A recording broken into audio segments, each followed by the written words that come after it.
the Narrative Podcast with Halsey Allen. The Narrative Podcast is changing the narrative one episode at a time. Hello. Welcome to another edition of the Narrative Podcast. The Narrative Podcast is a home of original people peace, original people reciprocity, and original people positivity. The Narrative Podcast provides positive self-images about original people, or promotes positive self-images about original people and original people culture. Welcome to the Narrative Podcast. I am your host, Halsey Allen. Welcome all my narrators. Welcome to the Narrative Podcast. All right. So, how's everybody doing today? A lot going on in the world right now. So here we are on Memorial Day weekend. Memorial Day is on the nationally observed holiday is on Monday. So a lot of stuff's going to be closed down on Monday. Post offices, banks, government buildings, recognizing those that fought and, gave their lives in the armed forces. So we got like Memorial Day, we got Veterans Day, and then we also have, I think like Labor Day is kind of like in that pocket too, kind of associated with it. But yeah, it's especially special in our community because men and women from our community serving in the armed forces, fighting for a country that don't even respect them as human beings is, exemplary. And then, they couldn't have won any war had it not been for the enlistment of our people in all regiments. So we don't even get the proper respect due to defending this country.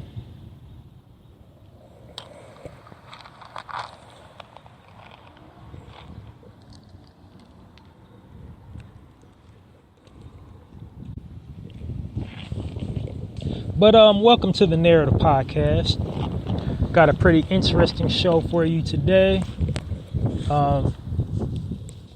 So for those unfamiliar with my platform, what I typically do is give you a brief synopsis of the Narrative Podcast. I walk you through everything you should know about the podcast. Before diving into the content, I broadcast at least one time a week and every single weekend. For those that are unfamiliar with the platform, I have recently redoubled my efforts trying to devote myself to broadcasting as many times as possible as I possibly can throughout the weekday for to do my part to try to keep positivity online. We just got too much positivity or negativity. People post, so I'm trying to do my part, because essentially what my podcast is dedicated towards is just, spreading positivity, and uplifting and edifying our people. We just got too much negativity bombarding us. And so, like I've just recently tried to, increase my weekday uploads of the Narrative Podcast. I'm trying to do at least 2 minimum. I'm trying to do like every single day I have available, but, working, moving. Life's lifing. Opportunities is happening, and just like sometimes, things pop up and I don't have the opportunity to do an upload, and then just sometimes, just keeping it a buck, sometimes I just don't feel like it. But anyway, we're going to keep it pushing and get started with the breakdown of the Narrative Podcast, and then dive right on into the content this evening. So, first and foremost, let's start at the name. The Narrative Podcast. I named my podcast the Narrative Podcast because I don't like the false narrative that the media weaves about original people and original people culture. I get to the original part a little bit later on in the breakdown of the Narrative Podcast. So what I want to do is design a platform to counter that, because the media intentionally, vilifies our people. And, spreads a false narrative about our people and our culture to, other people outside of our people in our culture. And, also to desensitize us as a people. They try to use their content to, desensitize us to violence, and get us to, quietly normalize things that should not be normalized. And, So the Narrative Podcast is the answer to the mainstream media's intentional, inaccurate depiction of our people, our images, and our likenesses. So that's entirely with the Narrative Podcast, why it exists. My mission statement is basically just to uplift and edify our people, to bring awareness to the listening audience of, why it's important to responsibly use your platforms to deliver information about our people and our culture.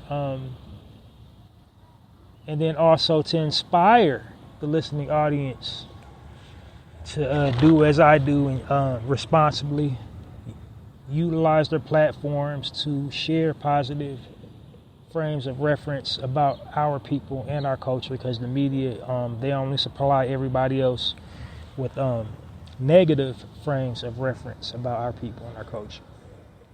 So, having said that, I think that's a perfect segue to, let loose my tagline. The Narrative Podcast, changing the narrative one episode at a time by destroying negative stereotypes about original people and original people culture. So how do I destroy the negative stereotypes about our people and our culture? By providing positive frames of reference about our people and our culture, and that's entirely what the Narrative Podcast is all about. So the first kind of misnomer you should be aware of on this platform, I know you heard me say it, greet my target listening audience. I call my target listening audience my narrators, and I call them my narrators for a very special reason. Call my target listening audience my narrators for a very special reason, and the special reason is because, it's just kind of an homage to the times that we're living in today. We're living in the digital information age, and as such, we tend to share information freely on. We share information on whatever platform that we're active on. Most media platforms, they have like a little bio section. Little bio section where you can tell, let everybody else have a little inside look at you, and they can get from reading your bio, they can kind of gather what type of content to expect from you. So when people put together their bio, they usually try to tell, when people are sharing information online, when they construct their bio, they're usually, they take the time to, tell the best possible story of themselves, try to portray themselves in the best possible light. And that's kind of how everybody does, and that's how we should do too as a people, because when you're telling your own story, you're essentially narrating your own story. You're telling your story to the world. So that's why I call my target listening audience my narrators. So when we're online, we're narrating our own stories, and I want to get it across to try to tell the best possible story of yourself to the rest of the world. Because so far, in our community, we're telling some really horrible stories about ourselves. We're presenting ourselves in a negative type of way. It's like the media already puts out negative frames of reference about our people and our culture, and then we are seeming to embrace these negative stereotypes and stigmas that the media places over us. And it's like we're just solidifying or validating all these negative points that they make about us. Like we're embracing gang culture, pimp culture, whore culture, thought culture, F-boy culture. We're engaging in, lewd acts and degeneracy. Like that's how the media paints us out and presents us and showcases us to the rest of the world. And it's like we're feeding right on into it. So what we need to do is reclaim our power.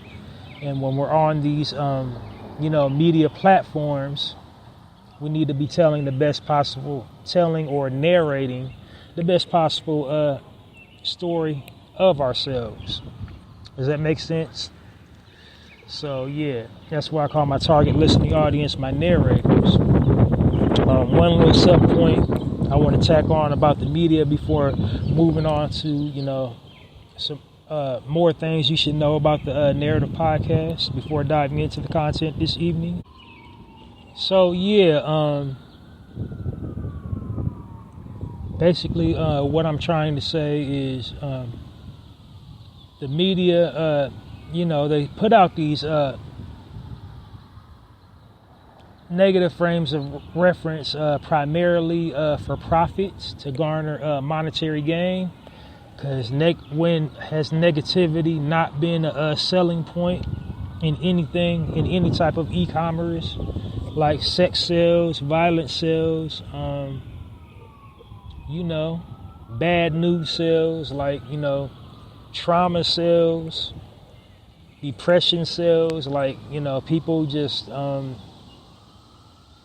have this insatiable need to, hear something negative.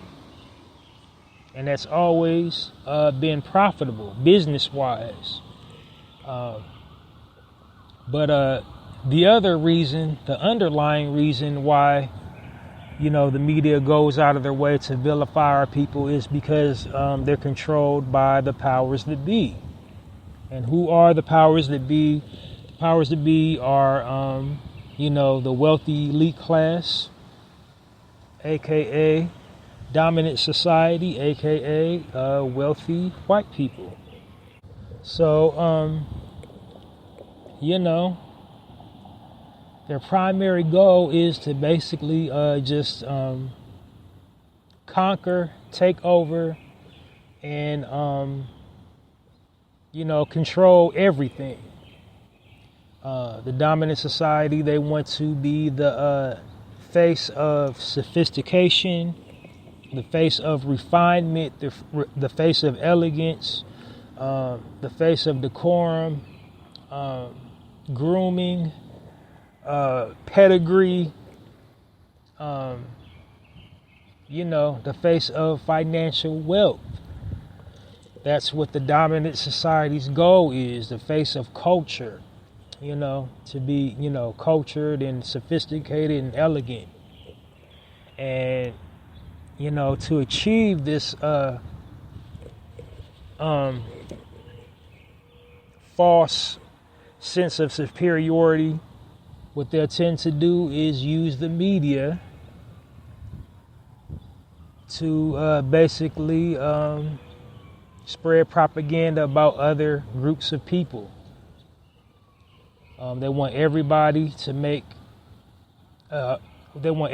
to appear less than and degenerate when compared to them.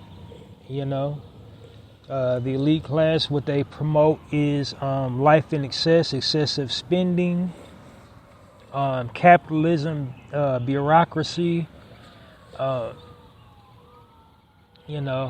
They promote the finer things in life. They want to basically be exclusive in the exclusive crowd. They definitely want to have exclusive privileges. Just like, basically restrict everybody else from their world that isn't of their, pedigree, isn't of their tax bracket, just not nailing down 6 figures or better.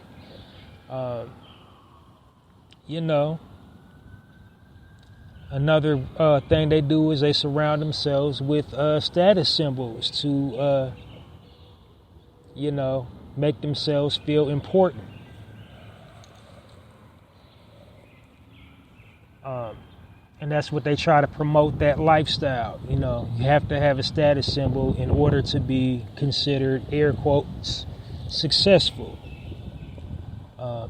You have to be pushing like a $1.3 million car or better. You have to be living in a mansion. You have to own so many acres of land, expensive jewelry, expensive everything, like first class everything, front door service, that's the lifestyle that they want to promote. And to achieve that, what they try to do is just vilify everybody, to make everybody seem, even if you get the money, you have to just have a certain type of grooming about yourself to even be in their elite circle. And like I said, they do it to everybody, but they do it to our people the most. They do it to our people the most out of everybody because they fear our people the most of everybody that they do it to. And the reason why they fear our people the most is because our people are so impactful and influential, and they also just don't like being reminded of the past. So like I said, what I mean by that is, they're fearful of our just natural impression that we have on the rest of the world. Like, everybody seems to be magnetically drawn to us. Everybody pretty much copies off of us to some respect. Everybody emulates us. Everybody borrows something from our culture and incorporates it into their own. And, just being that magnetic, we pose a threat to their, to their world, because they surround themselves with, all these status symbols, and we're the people that don't need status symbols, We're just naturally cool without them, We ain't fly because we're in a foreign car. We're fly because we're fly. We can be fly on public damn transportation, on a city bus, or on a subway train, or a L train, depending on subway trains, L trains, cable car. We fly just because we're fly. We don't need like $12 and $1,300 garments to define who we are. We don't need status symbols to command a room. Now, it feels good to have them. Some of us worship it, but not, the ones that are in tune with who they really are don't worship the status symbols. And, that threatens their world. Because that's the, programming and conditioning part of the elite society. They want everybody to, adapt their way of life and, believe in what they believe in. They believe in just, their status symbols and the almighty dollar. That's what they worship. But the funny thing about that, it's all cap because they don't actually spend any currency to acquire their status symbols. They use like generational wealth. They use trust funds.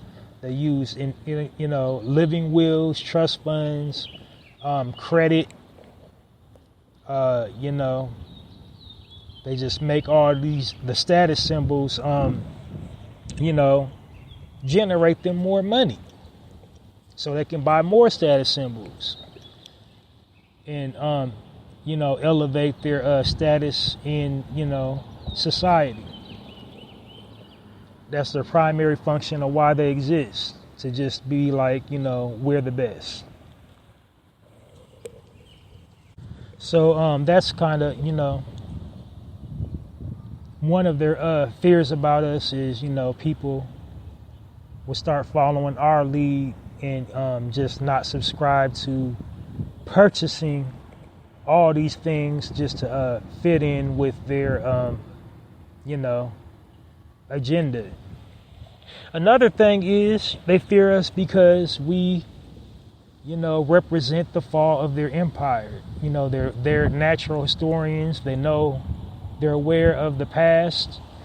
They know their history and they know ours. They know without any us, there would never be a them. We are the direct cause of their financial wealth. And we're also the reason why, they created all these systemic, we are the direct reason why they created, all these systemic barriers, systemic systems, put all these systemic systems in place, to basically keep us out and people like us out. And their biggest fear is, that as a people, we will recall our history and reclaim everything that they took from us and everything that they're currently taking from us and do to them the same thing that they're doing and have done to us. So yeah, they're quaking in their boots right now because they know their time is up. So this is why these headlines keep getting more negative and more negative as days drag on. So yeah, that's why they invest so much time into really pushing and promoting the negative stereotypes about our people and our culture. They're quaking in their boots. They're terrified of us. They're terrified of everything, we represent as original people, represent an end to the world. Nobody's subscribing to their, mass consumerism anymore.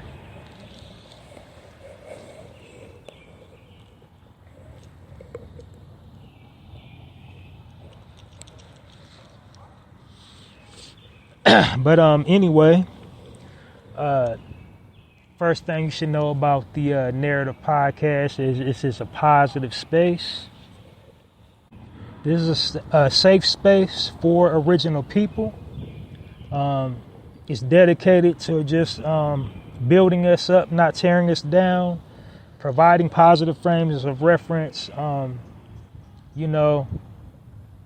So this is a gossip-free space. I don't do, slander or gossip or promote that or, engage in name calling and none of that type of stuff. This is a judgment-free zone. I'm just here to uplift and edify our people, not to besmirch reputations, not to, be with the shenanigans. That's what the Narrator podcast is all about. It's a positive space. I do deliver commentary on here as well about current events, but just know that when I do that, I'm never trying to insert myself into a trending topic or trying to clout chase or anything like that. If I bring up a famous person's name, it's really just to illustrate a point that I'm making, and the overlying point that I'm usually making when something negative happens in our community. I really focus on the why. Why did that happen? And I try to connect the dots back to, the elephant in the room, the, systemic programming and conditioning. Because, while we can't blame all our problems on the air quotes, the white man, or the system, or Bobo, or whatever you want to call it, a great deal has been done to us systemically. Our progression has been retrogressed. We have, more barriers than any other people in the world with moving forward, with adapting, with living peacefully and harmoniously. That's a fact. It's not that is an absolute fact, especially here in America. But, that's how I try to connect all the dots. When I'm talking about a famous person, it's never to downgrade them or nothing like that. That's when I'm really trying to point out the why did that negative thing happen. And I'm just usually trying to connect the dots back to the systemic programming and conditioning. We're systemically programmed and conditioned to react and respond to each other in a certain way, to view ourselves in a certain way, and, be desensitized to certain things like violence and degeneracy. And, so that's usually the primary source of why anything negative happens in our community. When a famous person is, in the news for something negative, that's, what I try to connect the dots back to. Now, while I never openly down talk a brother or sister or say anything negative about a brother or sister, what I do on my platform, what I will do, this is a place of truth.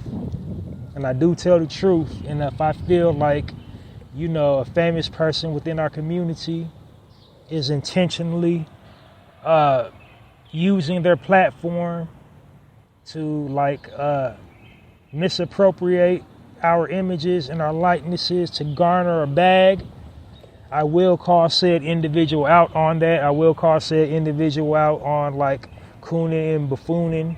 But other than that, it's a completely positive space.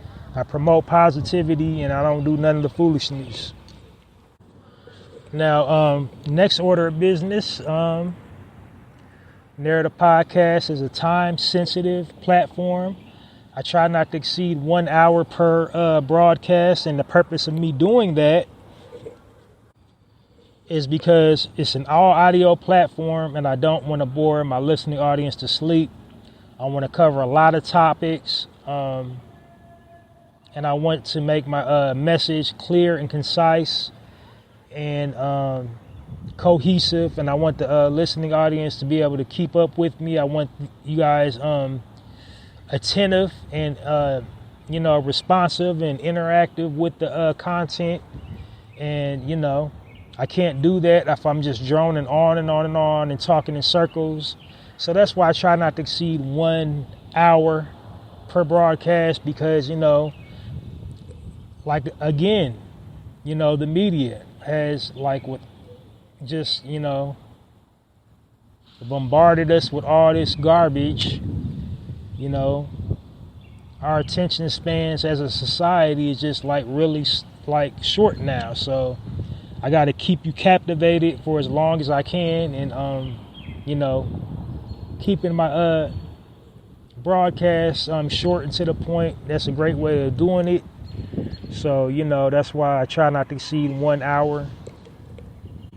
So, yeah, that's why I try to just keep my content short, brief, and to the point.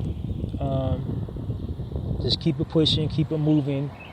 I have my content broken down into sections. Each section has speaking points, and I try to time each section.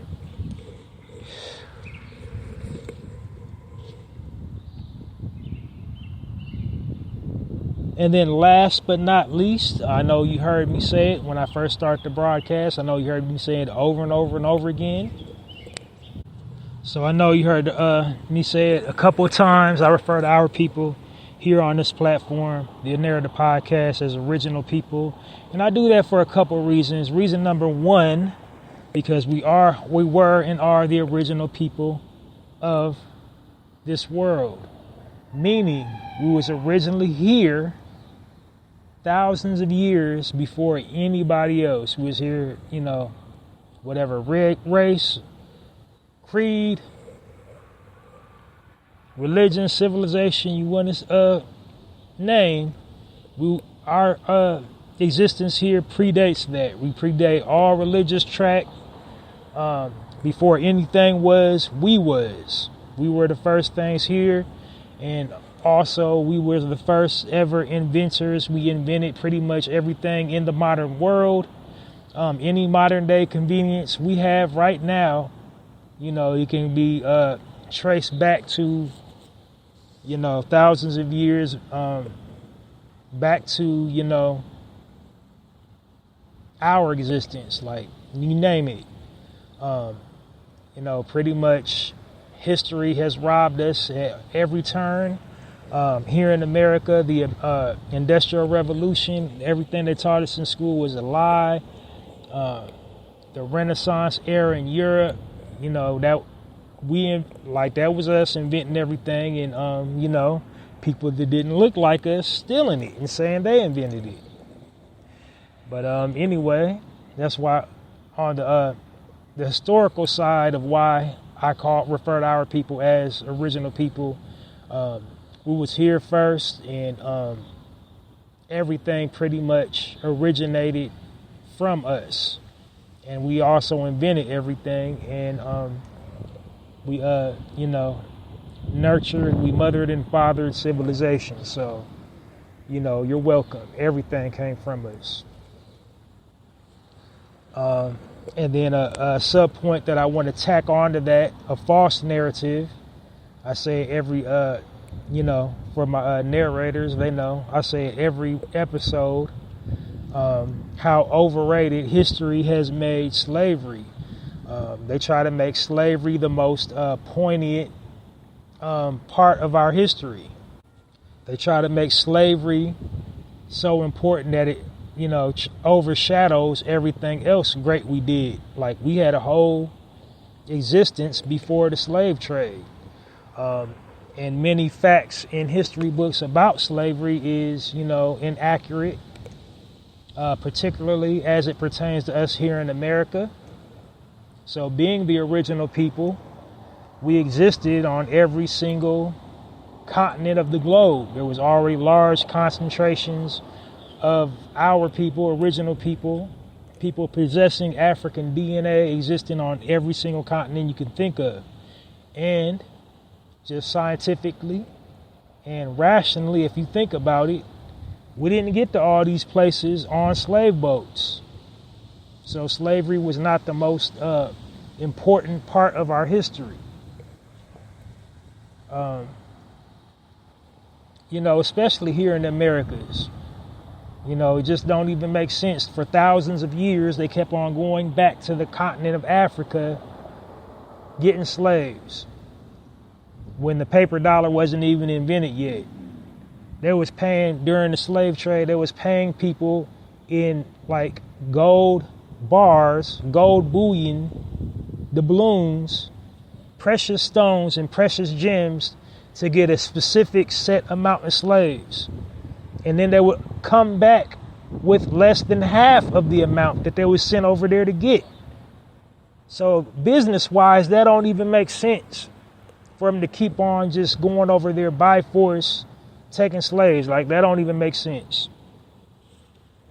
But we fall for the banana in the tailpipe, letting them, say, all of us came from slavery. Like, everywhere we are located, it was because of the slave trade. It was because of chattel slavery. And that's just a total, inaccuracy. The reason why we even knew Christopher Columbus didn't discover America, he had nautical logs. That's how we even knew he was off course and he wasn't in America. But where's the nautical log of, the route for slavery? There ain't none. It's just colonizers taking over the places where all of our people existed. That's all that was.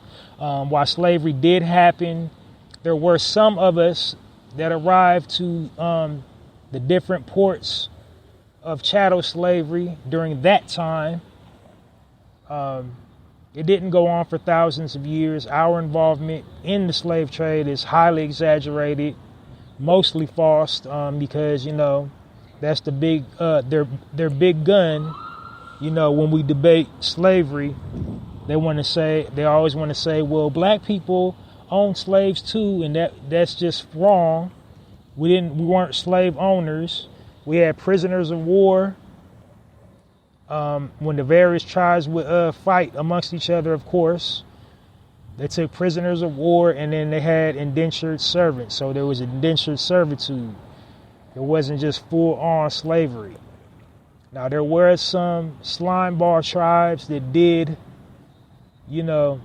participate, did assist slavers, removing Africans from the continent of Africa, but just like full on, like an actual, for thousands of years, they pull up with the slave boat, pay an African tribe to run down on another tribe and, get some slaves. Like, come on, man, stop it. Yeah, so that's a misnomer. Like, especially here in the Americas, the majority of us, we was already located. Especially also in like any Spanish-speaking nation. Like, there's no such thing as an Afro-Latino. There's no such thing as an Afro-Colombian, an Afro-Cuban, an Afro, that's just the original indigenous people of that sector. There's no such thing as an Afro-Mexican. Like, just the original people inhabiting that place were like darker skinned, and the lighter complected ones, the white Spanish conquistadores, those are the ones that forced the darker ones into slavery and forced them to speak Spanish. So, they can knock that off. We also existed on the continent of Asia. Large concentrations of Africans, or original people possessing the African gene on the continent of Asia. We was already in China, Korea, Japan, Taiwan, Laos, Mongolia, Tibet. We also existed in the Middle East as well.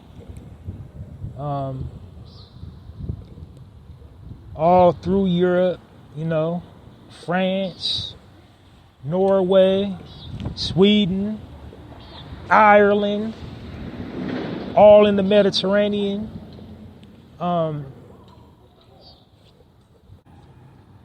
under Australia, Canada, every island you can think of, we already existed there. Hawaii, Virgin Islands, the Bahamas.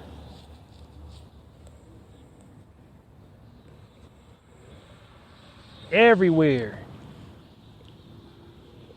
We was the original beings. We existed everywhere. And that's why I refer to our people as original people from the historical standpoint. Another reason why I refer to our people as original people, for the unity factor. So there are many different types of us. We come from many different land masses, speak different languages, have different spiritual, cultural beliefs and value systems. But the one thing that we all have in common is, we original people. We all have large quantities of carbon, aka melanin, and we can all trace our lineage back to the original point of origin for all civilization. Now, that original point for all civilization, that's debatable, because what was Africa before the colonizers named it Africa? What was Egypt before the colonizers named it Egypt? Not only what it was, where was it originally before the colonizers, drew a map and said, this place is here and this place is there.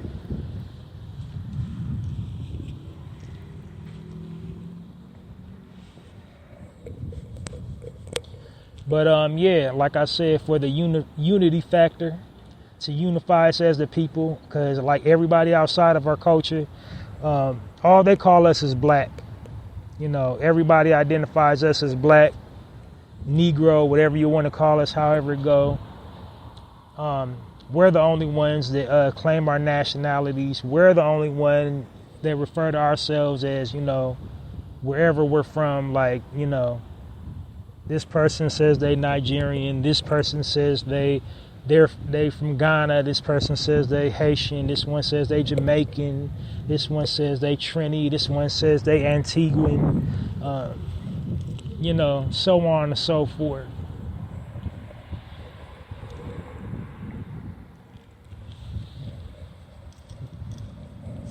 But one thing we can all, the common tie that binds us all together is we're all original people.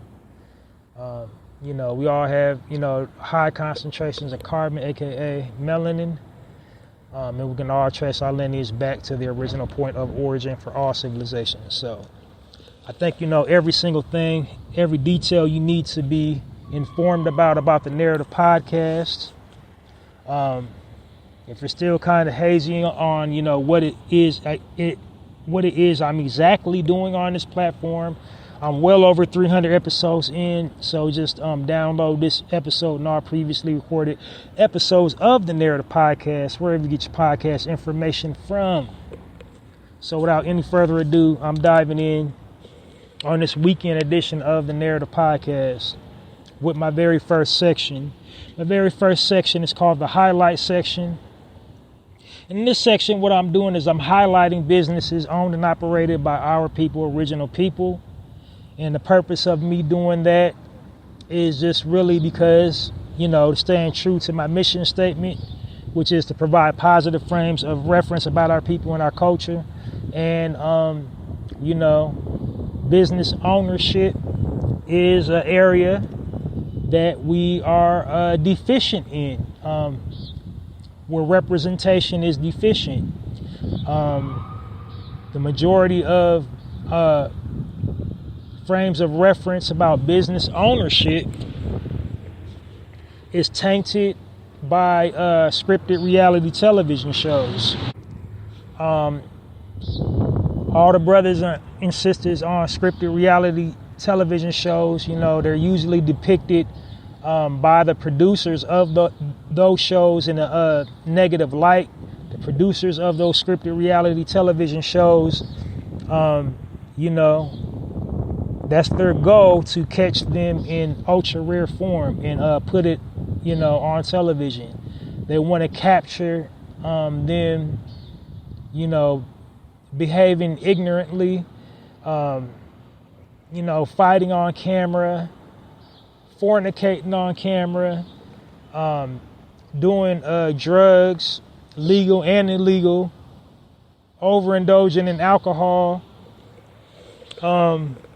just all around behaving badly on camera, so that when you watch those shows, you just look at them and just be like, oh my God, these people are animals.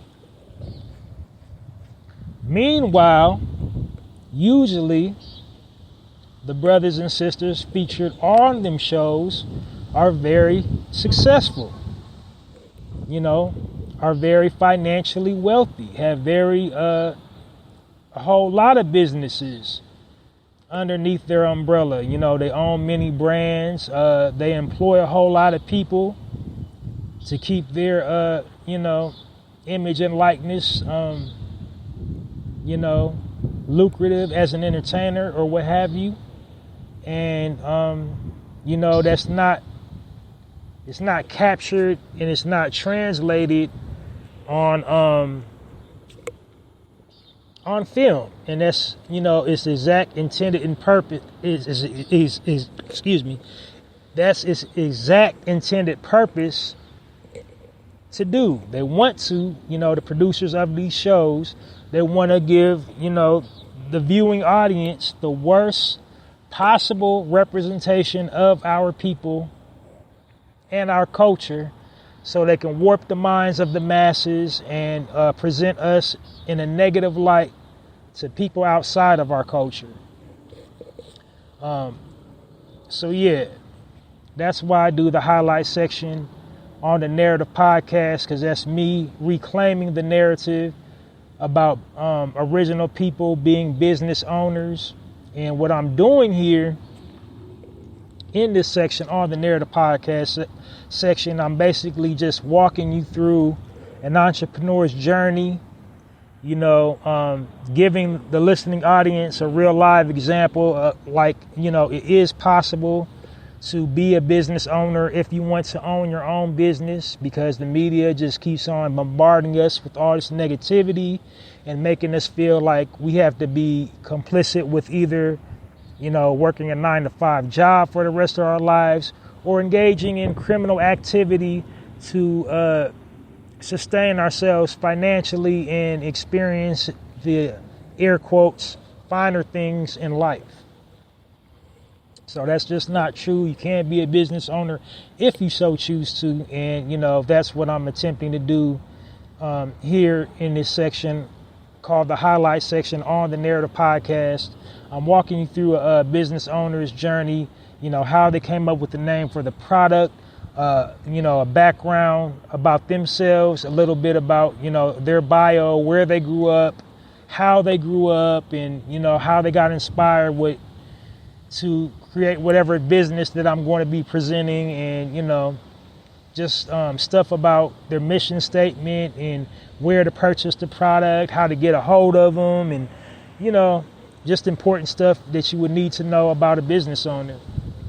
And the qualifying factors that I usually select for the businesses that I present in the highlight section on the Narrative podcast usually consist of this. Number one, they're either an original man or a woman, of course. They own and operate their own business. So, yeah, so obviously they own and operate their own business. They employ their own. They're engaged in some type of community outreach. They either they have their own nonprofit organization, or they pay into a nonprofit organization. And do some type of giving back, some type of charitable deed for the community. And last but not least, they align up with my theme. And my current theme is, nationally recognized holidays. So like I said, my theme is nationally recognized holidays. So the businesses, that's the last qualifying characteristics of the businesses that I highlight in the highlight section here on the Narrative Podcast highlight section. So having said that, today is May 25th, and today's nationally recognized holiday is Mudbug Madness. This is a holiday celebrated in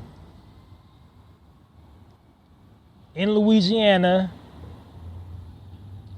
here in America, for like about, I think they said the 19th through the 30th, or the 25th through the today through the 30th. So this is like a week-long celebration. And so the businesses I will be highlighting here on the Narrative Podcast are businesses that kind of coincide with the national recognized holiday. So basically, I'm going to be, highlighting businesses that specialize in seafood boils. So, every seafood boil has, the main ingredient is crawfish, of course, or a mud bug. That's what they call them in Louisiana. They call them mud bugs. And then, hate to be a stickler, I don't eat meats, but, mud bugs are just like they said, they bugs that live in the water. They have antennas, and they have a thorax, and they have legs. That's the insect. So crawfish are basically freshwater cockroaches. Prawn, crayfish, lobster,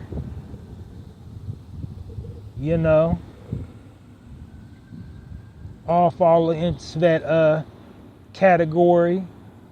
And of course, shrimp, they cockroaches that live in the water.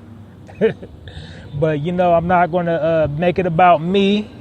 I'm not one of those people, just because I don't particularly participate or subscribe to it. I'm not going to crap in nobody else's cornflakes.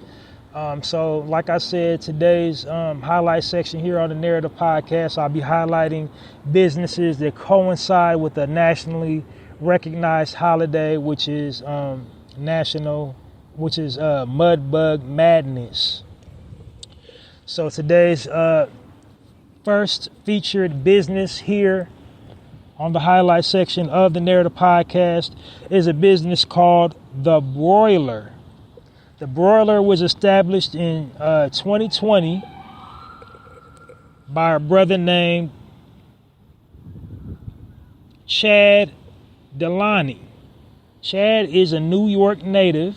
No information that I came across told like what part of New York.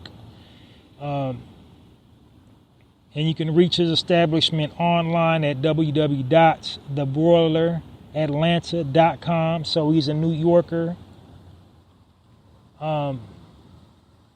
living in Atlanta by way of New York. I didn't find any information about what year he moved there, what caused him to move there, what he was doing before he moved to Atlanta. But at some point in his life, he moved to Atlanta.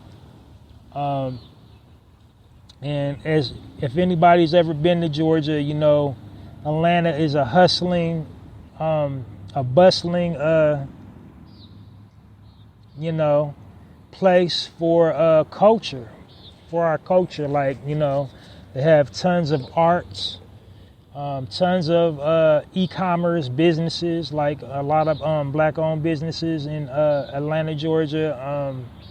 So like many people from many different states, go down there seeking a better life because, they have the resources where if you're not making it wherever you're at, you can go down there and, do something if you're trying to remain positive.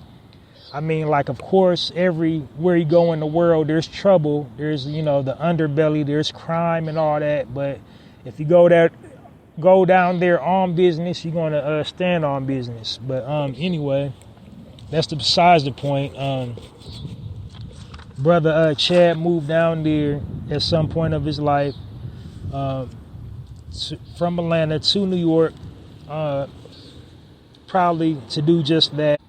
Get a fresh start, get a new lease on life, become a business owner. So being an entrepreneur, having that entrepreneurial spirit, he made a observation. He noticed there wasn't a lot of seafood establishments. So at the time he was coming from New York to Atlanta, there was a whole lot of seafood spots in New York that kind of specialized in boils. Had started specializing in boils because it didn't really get over there to So longer story short, essentially that's how the broiler was birthed, just out of observation, just out of supply and demand.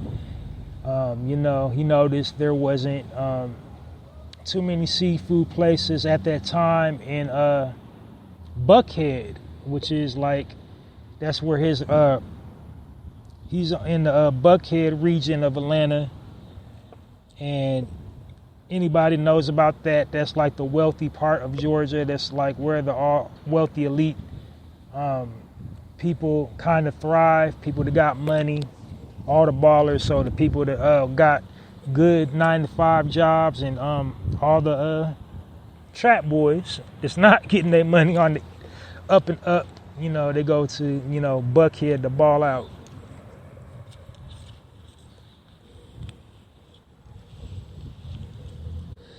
So like I said, when I try to do these, I try to walk you through the entrepreneur's journey. I try to give you a brief bio about the business proprietor, but sometimes that information isn't readily available, and for good cause, because when you can't find something, it's for a good reason. People are just weirdos online, and so a lot of business owners, people that own their own business, they don't put out their business. They don't, get on platforms where they, volunteer to do a bio where people can research about them, because, hate is real. If somebody got something negative on their mind, the information could be vital to them to, do whatever they're trying to do to you, to obstruct your business or to be the new little bump in the road. But said all that to say, I couldn't find too much on Chad Delani, his journey, why he moved to Atlanta, and nothing like that, and what his educational background was, and how he got the means to start the business. That's what I usually try to supply you guys with when I do the highlight section on the Narrator podcast, but the information is just not available. But what is available is just basic information. So the address for Broiler is 24525 Piedmont Road, Northeast Atlanta, 30724. It's open from Monday through Thursday, 2 p.m. to 12 a.m., 12 p.m. to 2 a.m. or 12 a.m. Like the song say, party don't stop till 12 in the morning. Welcome to Atlanta. Oh yeah. So if you find yourself in the ATL anytime soon, check out the Broiler.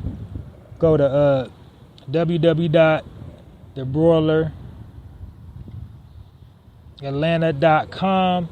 Word of caution, the menu is very, very pricey. They are not playing with them with their product at all. Like, even the appetite, there's like not even no appetizers, like really under $10. Like, even they corn on the cob, just like regular schmegular corn on the cob is like, for a cob, like a half a cob of corn is hitting you for like $6.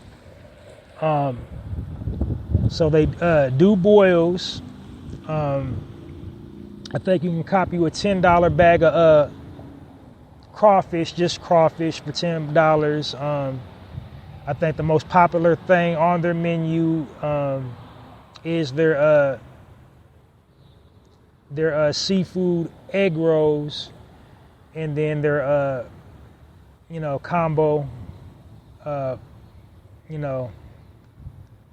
boil tray, like crab, crawdads, shrimp, taters, sausage, like 3 different seafoods. Their combo boils like crawdads, crab leg, and shellfish. So that's like their signature, their most requested item. They also have some really exotic alcoholic beverages that look kind of interesting, like mixed beverages, flights. Like I said, I personally, I'm not a drinker anymore, so since I'm trying to live clean. But if you're into that type of thing, go check them out. They got, Cajun boils. That's what they specialize in. Mixed drinks, good atmosphere. Their menu is super duper pricey though, bro. Like, I ain't gonna lie to you. Like, when I went to the site, they hit. But they're very popular. They've been featured on multiple magazines. They are now in 48 of the 50 states. So there's a broilers in like almost every, state of the United States. So if you don't have a broilers in your state, at the rate they're going, they're most definitely going to get around to you at like a city in your state at some point in time, because that's just how lucrative their business is. One more thing I forgot to tell you about the business is, of course, they opened up in the pandemic. So that's a shocker. They started a business, like, because the pandemic ended a whole lot of businesses, but that's when, he started his business. So that was crazy that he flourished in that time period. But that's all the information I have on the broiler.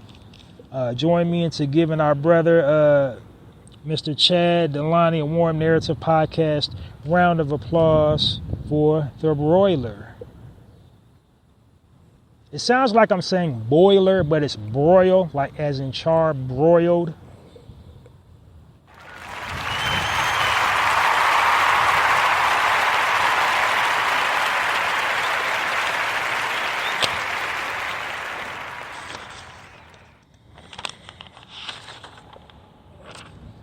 All right. The next business that I'll be highlighting in the highlighted section of the Narrative Podcast is a business by the name of The Trap. And The Trap stands for Toward Restoring Food Access to the People. This was established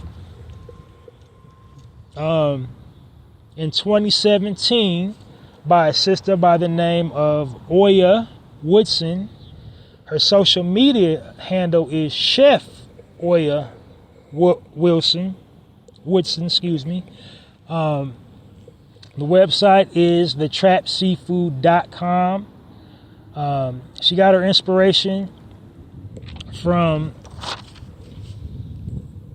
a business out in Florida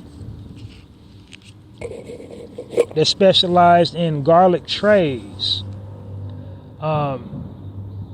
So garlic trays, type of seafood boil, was real popular in Jacksonville, Florida. And she visited a friend one summer that lived in Jacksonville, Florida, and they hipped her to the garlic tray. She fell in love with it. Her hometown is Indianapolis, Indiana. So she's from the Nap Town. I think that's where the Jacksons was from, if I'm not mistaken. No, the Jacksons from Gary. Who am I thinking about? I think Mike Epps, he's from Indianapolis. Yeah, but she's from the Nap Town. So like I said, she liked it so much that when she got back to Indiana, she decided to try to duplicate the formula. She started practicing how to make the garlic trays. And she made it for some friends. The friends raved about it. And then she made the decision right then and there to start selling garlic trays. Her iteration of garlic trays. She didn't quite duplicate the recipe to the letter, but she did her best version of it. And then she started out just selling trays, boil trays out of her off her porch at her house. And then she used social media to gain traction. And then thus the trap was born. She acquired a brick and mortar spot later on where she's located now. She was just in the neighborhood. It used to be a Jamaican spot. She seen a sign in the window. Said the Jamaican spot was moving. She started talking to the owner, made a deal with him, acquired some startup money, and just kept on, just kept on selling her trays or boil trays. And then, what makes her story so unique is she services the community. She actually, she's located, her business is located in a high crime area in Indiana, in air quotes, food desert. So there's not a whole lot of places in that area to purchase, cooked food or, fresh produce or nothing. So there's no food. There's a whole lot of people starving in that area. She has a special menu you can just go up to and ask, and she'll prepare it for you. And it's like just a special menu she got for, the disenfranchised people of the area that her business is located. And that's what sets her apart for pretty much every other business everywhere, is like she feeds the homeless, or like, but I think like I heard something like that. I think like that cat from U2, the rock group U2, I think he had a business something like that, where the like if you don't got no money, you can just pay with whatever you got in your pocket. You can like have 50 cents and still get a full course meal, whatever they serve in that restaurant. Or if you don't have any money, you can just like, eat for free. But we definitely need more businesses like that, especially, in this capitalist society that we have, because like America, we are just some greedy pigs. We are some greedy pigs. And a whole lot of homelessness and suffering is because of our excessive greed. Because there's things that we pay for to just like We got free food all around us. We got edible produce, and we're charging money for it. We got a freshwater fish. They charge money to go to these public parks to fish now, charging you a fee to fish. But anyway.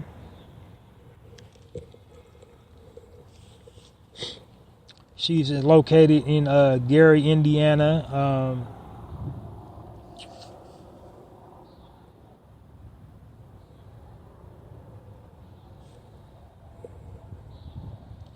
Another milestone in her career was the pandemic. The pandemic knocked her for a loop. She lost a whole lot of business. She was on the verge of, going out of business because everything was shut down. And to pivot, she put all of her businesses, all of her, she focused on the sauces that go on top of the boil, the butter sauces. That's how she survived the pandemic. They did so good. She got a separate website just to sell, butter. It's called butter sauces, not butter, Butter, but Buttāh. And that's how she pivoted through the pandemic, is, put the focus on her butter herb sauce, all her seafood boil. She got the traditional, Louisiana seafood boil. They can get like a bag of just crawdads, mud bugs, whatever you want to call them, for like about $10.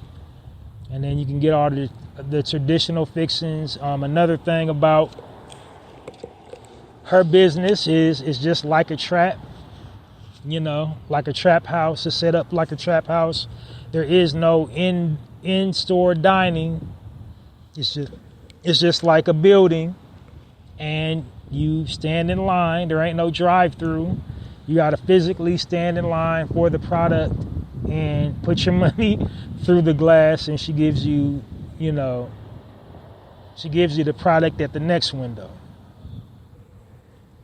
So yeah, it's just like a trap house, so it's kind of like a double entendre. But that's it about the trap. And the address, the physical address, is 3355 North Keystone Avenue, Indianapolis, Indiana. It's open from 12 to 6, Thursdays through Saturdays, closed Sunday and Monday. And I think the zip is 46218. And that was our sister, Chef Oya Woodson, and The Trap. Let's give a warm Narrative Podcast round of applause for our sister, giving back to the community, having such a program where she's feeding people that are hungry. I think everybody that owns a food establishment should do that, because you're going to, as a restaurateur, you're bound to just throw stuff away anyway, because you're going to bulk order a whole lot of stuff. You're not going to be able to get the maximum use out of it anyway. Like, you can remix some dishes, you can put it on special, but eventually you'll have to end up throwing the bulk of your product away anyway. You might as well give it to somebody that needs it.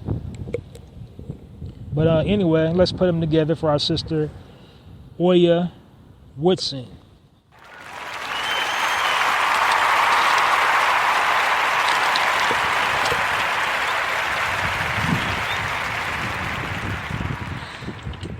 All right, next section here on the Narrative Podcast is called the Spotlight section. In this section, what I'm doing is I'm spotlighting prominent figures within our community for making contributions to our community.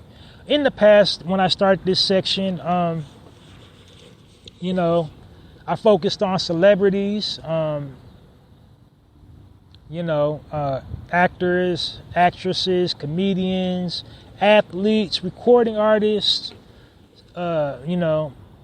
social media influencers, TikTokers, YouTubers, even religious figures. But since then, I've moved away from that because I want to focus on just regular people, because I want to, try to break the negative stereotype about, entertaining is all we know how to do as a people. So I've just lately been hyper focused on just spotlighting regular people. And, the purpose of me creating the spotlights section is just basically to put out the, healthy habit of giving positive reinforcement to your brother and sister instead of insulting them and airing out dirty laundry online. Just putting that in the atmosphere to, that you can make money online, being positive. Because we've been programmed and conditioned by the powers that be to believe, the only way you can make money is to be messy online. To make money online is to be messy online. Because it's so incentivized to put so many millions of dollars to leak negative stories and fan flames, create problems that wasn't, to create problems that didn't exist. But by the time they get through with it, it's a whole situation. We got so many brothers and sisters, from respective different art forms like R&B singers, rappers, comedians going at it because there's so much money behind it to be made from it, by the powers that be, just in the middle, instigating beefs. Got all these little faceless entities putting all the money in the pot to instigate rap beefs, to instigate comedian beefs, R&B singer beefs, just basically try to create the atmosphere where if you have a social media account, you'll end up going at it at a brother or sister online to garner hits, views, and all that, CPMs, and disrupt the algorithm or whatever. But what I'm doing here on this platform is I'm just creating a space where you can, just putting out that positive vibe that you can use your platform to say something empowering and uplifting, and just, be like, hey, brother, sister, I appreciate you. I like you for doing this, that, and the third, and, celebrating our achievements and not, beefing and being in chaos with one another. That's what I'm bringing to the table.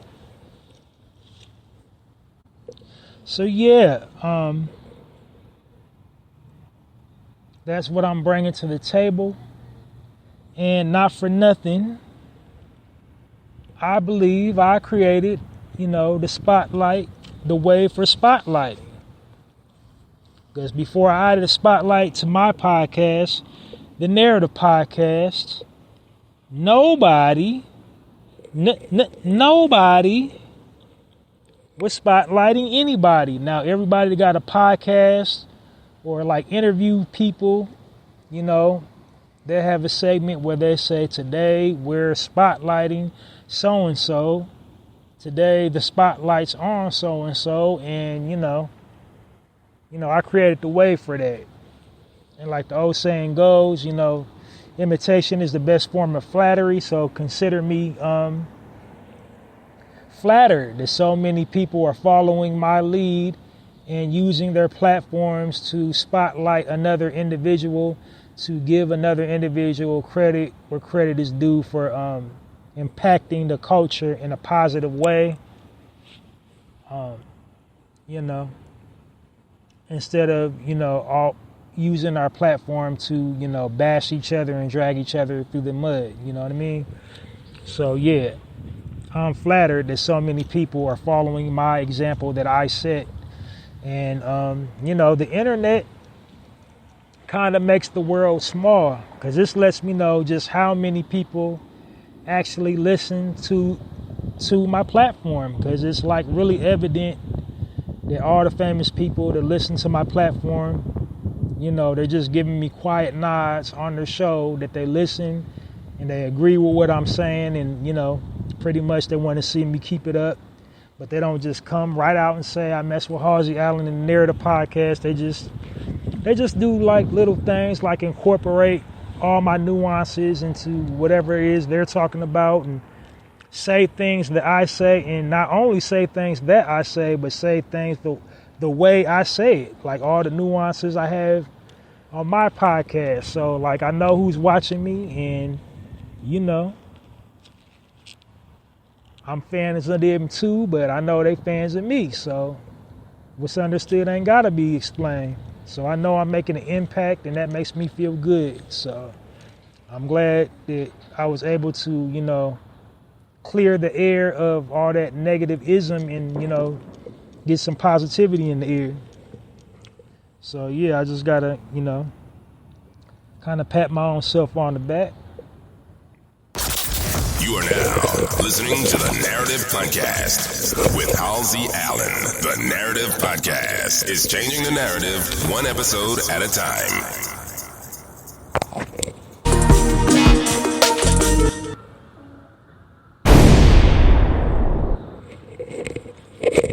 In a real way. Okay, so without any further ado, this week's spotlight on the Narrative Podcast is a sister by the name of Dr. Natalie Nielsen. She is the global authority on applied creativity for exponential business growth. So basically, she teaches financial literacy. She wears a lot of hats. She's written over 10 books. Like, she got over a dozen journals. She does TED Talks. She teaches strategy sessions to Fortune 500 companies. She is the leading source in the nation right now for all things finance. She has a series called the Speaker Figure 8. She also possesses a degree in anthropology. She's lived in several different places in the United States. She's lived in Brazil. She's lived in Germany. I said states in the United States. My bad. I meant, countries in the world. Pardon me. But she's lived pretty much everywhere, and she's used her knowledge of all the places that she's lived to interconnect with different cultures. So to, absorb their e-commerce. She studied, trends, business trends in different countries. And she has a product that cannot, be beaten. She rivals pretty much every business guru.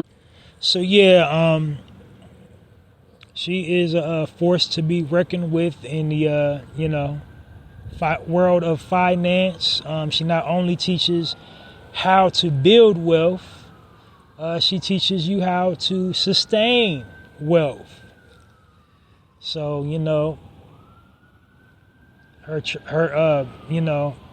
her background is extensive. She's not only in finances. Like I said, she got a degree in anthropology. So, she talks about, social climates as well and social problems. She's a head on many advisory boards and nonprofit organizations, for our community, and, heads like so many colleges, finance divisions, and she's just trying to, on a mission to get everybody to, on the mission to get everybody access to wealth, especially within our community, to help us bridge that wealth gap. So, join me into giving a Warm Narrative podcast round of applause on this week's Spotlight edition to Dr. Natalie Nixon.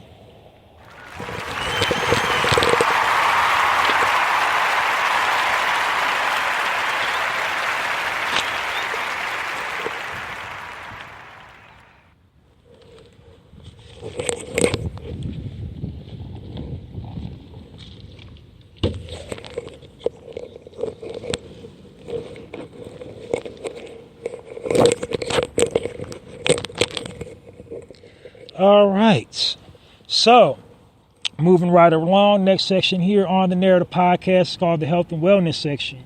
In this section, what I'm doing is I'm talking about, just what it sounds like, health and wellness. I'm giving health and wellness tips. The purpose of me doing that is to give health and wellness tips to our people, original people, because we're the people that need health and wellness tips the most, because we are the most targeted people out of everybody else in the world. Not only that, I want to do a quick disclaimer. This is the Narrative Podcast, home of the original people. And, that's my niche. So my target listening audience is original people. Everything is geared towards the upliftment and edification of original people. That does not mean people from outside of our culture cannot listen with an open mind and, look for ways that they can, give back or, be in brotherhood and stand in solidarity with us for what we're going through. But, all the content here on the Narrative Podcast is for original people, especially here in this section, the health and wellness section. For like that very reason I just told you, our people, it ain't no secret. We are the most targeted people on this planet. Powers that be want to see us unalive. They're putting things in the food, in our air,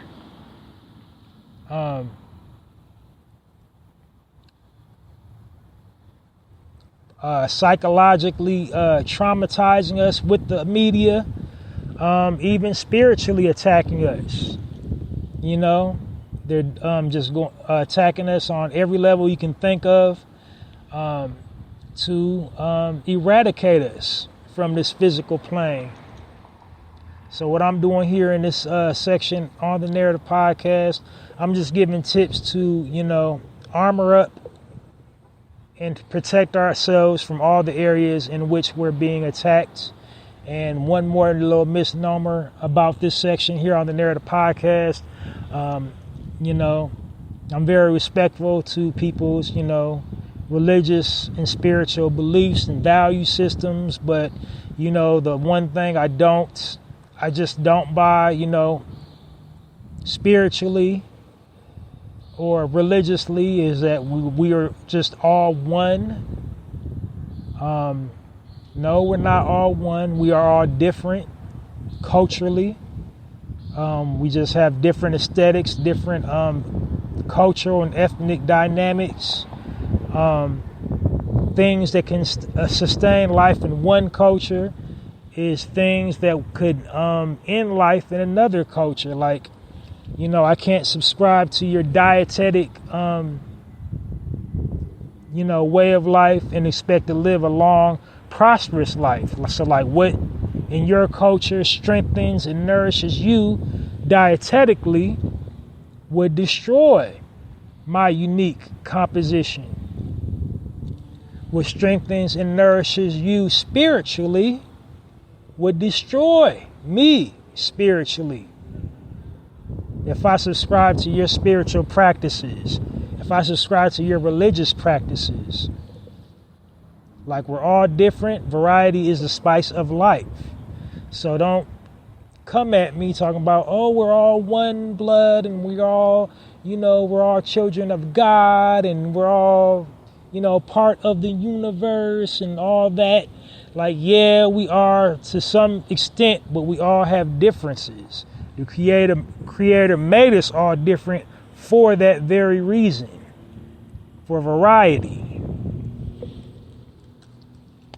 But anyway, in the health and wellness section on the Narrator podcast, I'm catering to original people, catering to our needs, catering to our physical needs, catering to our spiritual needs, our mental needs. I don't do financial because I believe health is wealth, but that's what the health and wellness section is about here on the Narrator podcast.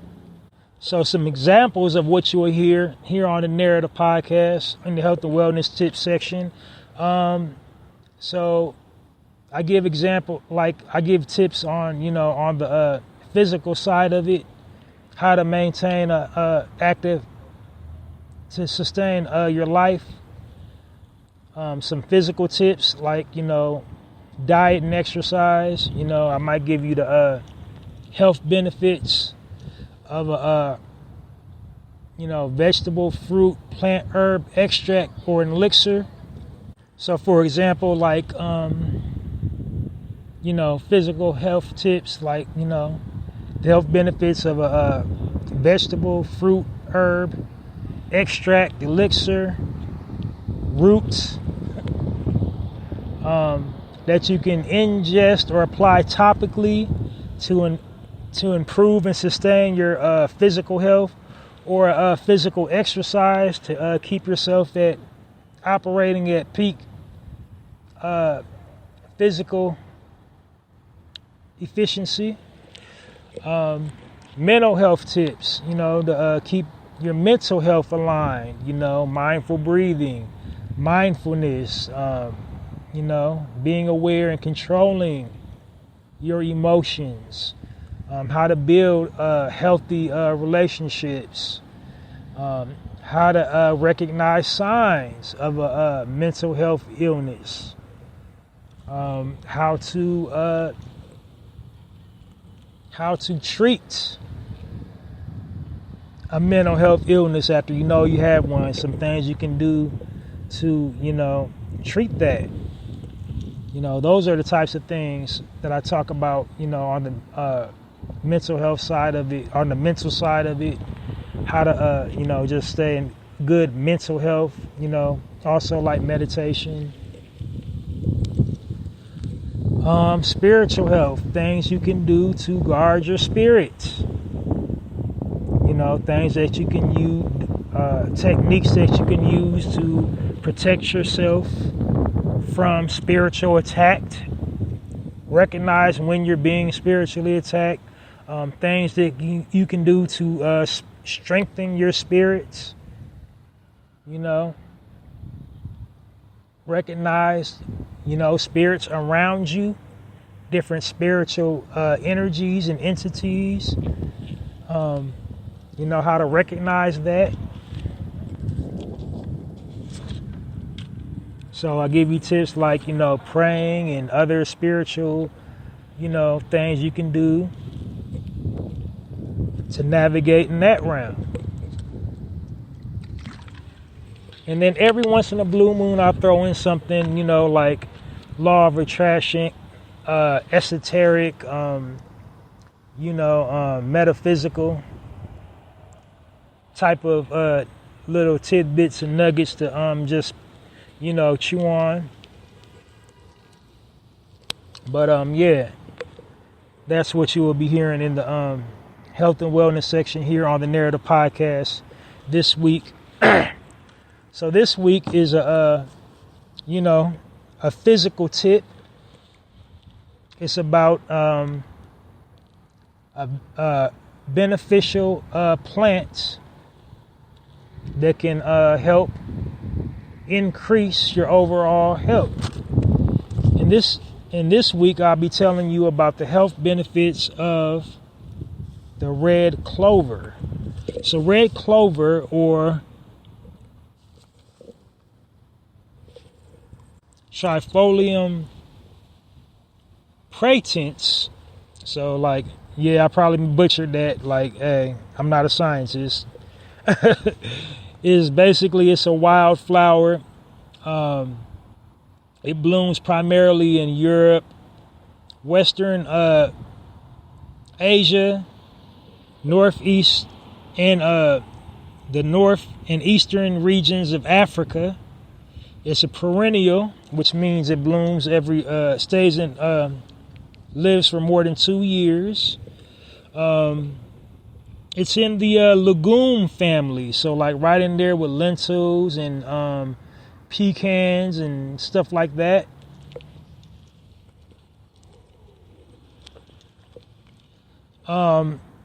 Its closest relative here in the United States would be the milk thistle. It resembles a milk thistle. If you know what milk thistles are, they look almost identical to the milk thistle. And milk thistles are like really common in the northern region of the United States and Midwestern states. Really common. They're as common as dandelion. And their health benefits are as similar to the red clover. The red clover, has a plethora of health benefits. It's antibacterial, it's antimicrobial, it's anti-inflammatory. So antibacterial, like, it'll treat, sicknesses. It'll prevent you from being susceptible from airborne pathogens. You'll be less likely to succumb to airborne pathogens, such as like the common cold and the flu and that C-19 that's floating around. It's still here.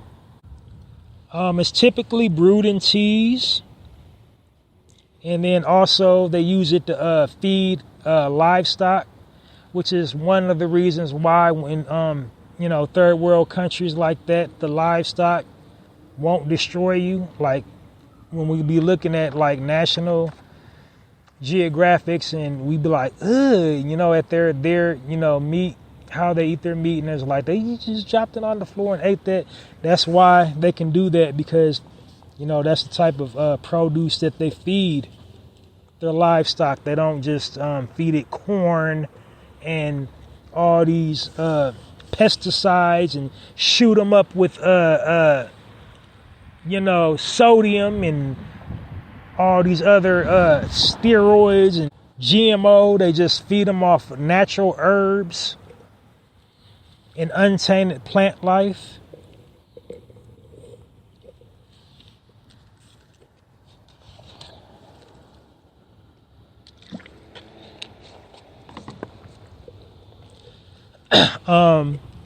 So in women, it helps relieve menopause symptoms. It's also good for bone health. It improves your cardiovascular system. Good for gut health. So good for bloating, good for gas, good for irregular bowel movements if you go too much, or if you don't go enough. It's great for your hair, skin, and nails. It works best as a dandruff. People that suffer from dandruff, itchy, dry scalp. You can make like a essential oil out of that, or like a leave-in conditioner for your hair using red clover. It's also studies have shown it's helped women who suffer from breast cancer. It helps alleviate their symptoms, and in some cases, in new studies show it reverses, breast cancer. Like all the cancerous cells in the breast after, they start taking the red clover will like reverse itself. Also, nursing mothers. So like after you have a baby, and you're still lactating, after a certain age, like some women struggle with that. Like they continue to lactate well after, the child is too old to nurse, and, they got that little titty discharge. Pardon my language, I don't know how else to describe it. It helps with that. It's essentially like a superfood. Like there's not too much it doesn't do. It is said if you use too much of it, there has been instances where it creates spots on the skin and causes dizziness if you use too much of it too frequently. But other than that, I would say the health benefits outweigh that, and just just use common sense. Too much of anything, just monitor how your body reacts to it. It's natural. So here in America, rule of thumb, purchase all your herbs from a reputable herbalist, because there's a whole lot of flim-flammers out there, a whole lot of scammers, a whole lot of people that don't know anything, the first thing about holistic medicine, but they're perpetrating a fraud online. So you just got to do your due diligence when you're purchasing your holistic herbs, and make sure you're getting them from a reputable holistic herb dealer. But other than that, go for it. Try to incorporate some red clover in your life. Oh, it also helps you grow your hair for people suffering from alopecia. But that's it for the health and wellness tip this week on the Narrative Podcast. On to the next section.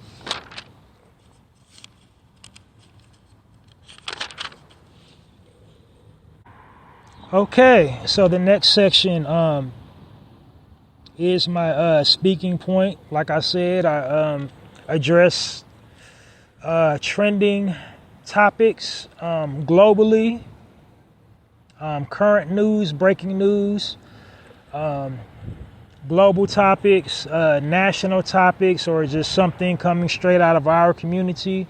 And the purpose of me doing that is that's me controlling the narrative, because if history hasn't taught us anything, it's taught us this: if you don't tell your own story, your story will be told for you. And I already told you how the media likes to tell our story.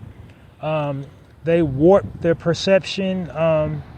They distort our images and our likenesses to push their agenda, and they should be telling our story from the true nature of our core beings, and which is that it's kings and queens, gods and goddesses of the universe. That's how we should always be represented and recorded in all forms of media. But that's the purpose of me doing current events, putting my little 2 cents in on whatever is happening on in the world. So my first topic I want to talk about is what happened to our sister, Kelly Rowland. She was I think she was 1/4 of the original Destiny Child. I don't keep up. I think she was somebody's replacement. But Destiny Child for sure. Solo career, acting career. Not just lovely aesthetically. She has a lovely, warm personality. Kelly Rowland has never been online engaged in any messiness. You haven't seen her ever, with a wardrobe malfunction. You ain't never seen her drop it low to the floor on the red carpet, exposing her goodies. You ain't never seen her in nightclubs, acting ratchet, screaming at the top of her lungs, dancing on the table with a bottle of bubbly, So she's just like a really good physical specimen of a lady. And we don't get too much of that. She's a real good specimen of how a queen should conduct herself when she's in public and how she should carry herself in life. I can't actually say I've ever heard, Kelly Rowland be negative about anything. There are some comments that I didn't agree with when, the uprising was going on, some things she said on social media that I felt like. So Kelly, she's basically like, she's made a couple statements, some social, her stance on a whole lot of social issues within our community that I didn't necessarily, agree with, just being overly passive in my opinion on, some stuff that happened, the uprising, the George Floyd situation, the, other things in our community, like that she used her platform, is just like, was giving kumbaya vibes. But other than that, like I said, she is an elegant sister. She carries herself very nice, and, she ain't really never did nothing to nobody. Well, so, it ain't no secret unless you've been living under a rock. She had a little altercation on the red carpet at the latest event she has attended. Apparently, she's promoting a new movie that she's starring in. And so the incident was overseas. It was in France at an independent film festival at a film called Marcelo Mao.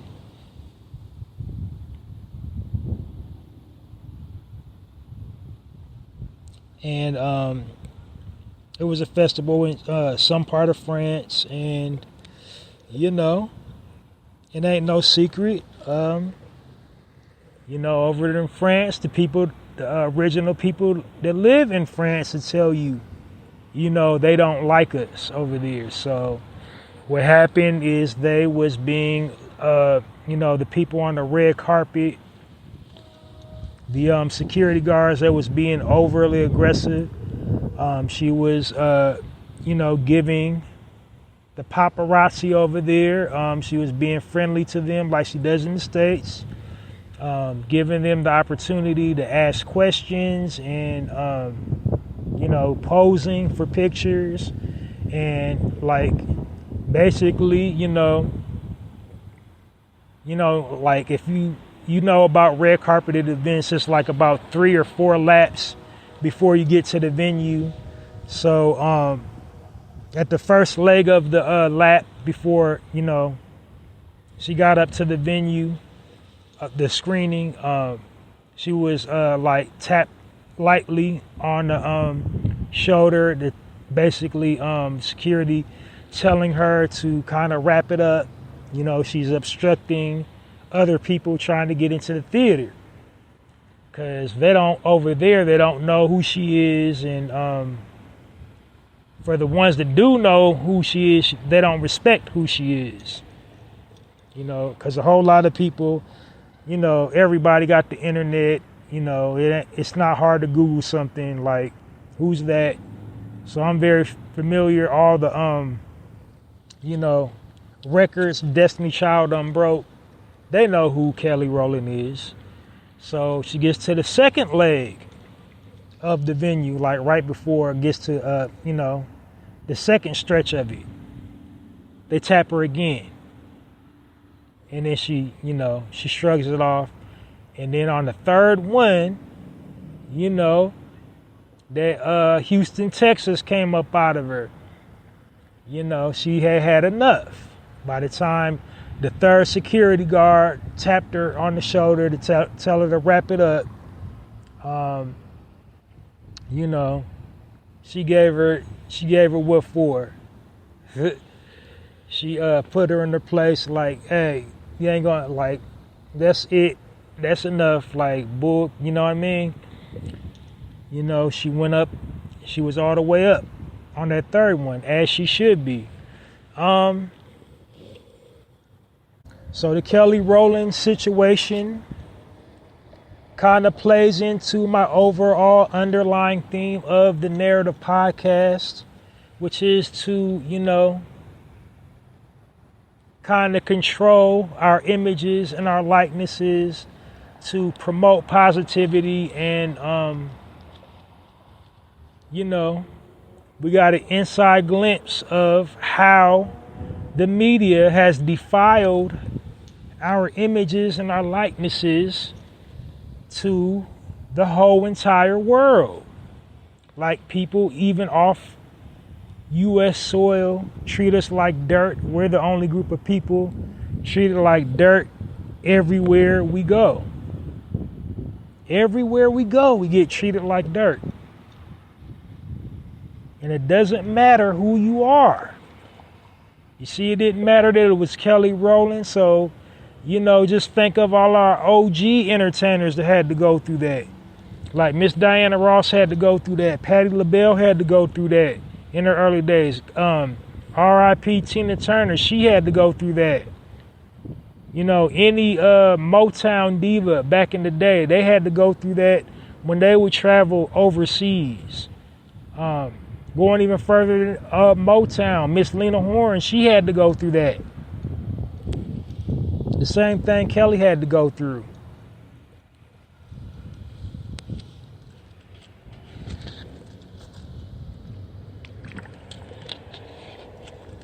And so, like, when's it ever going to stop? When's it ever going to be enough? It'll stop, and it'll be enough when we've had enough. And unfortunately, when we choose to say we have enough, we tend to level cities.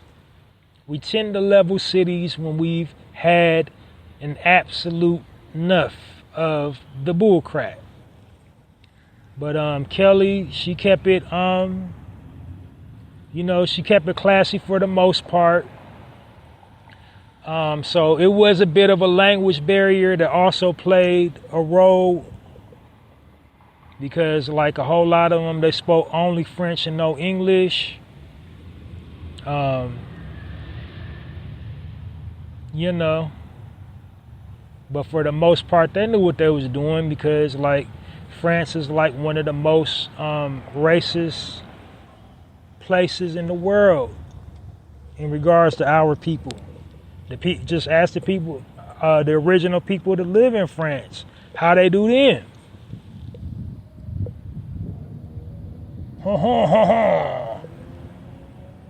Yeah, mine.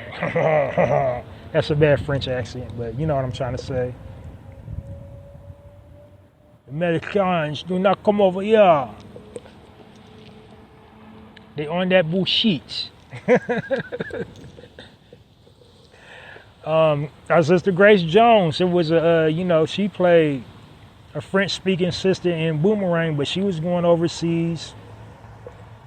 You know, earlier in her career, I'm very sure she had to go through it as well.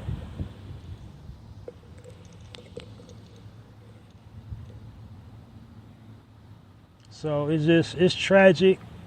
I think also colorism played a part of it, because Kelly Rowland is a chocolate sister. So, you know, whereas Beyonce is not.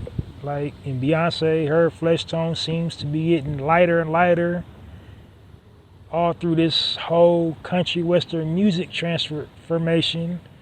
I notice her flesh tone keep on getting lighter. Like, I don't know what that's about.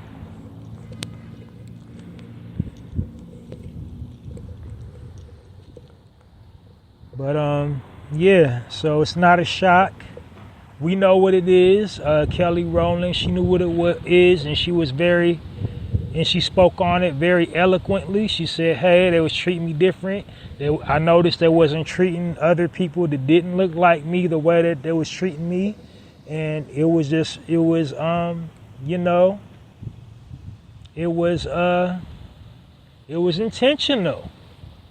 It was intentional. It was unapologetic. Not only do they not like Americans in general, but they definitely don't like, I don't like this term for us, but African Americans. They don't like us, African Americans especially. I already told you I refer to our people as original people, but they really, really don't like African Americans in France, excuse me.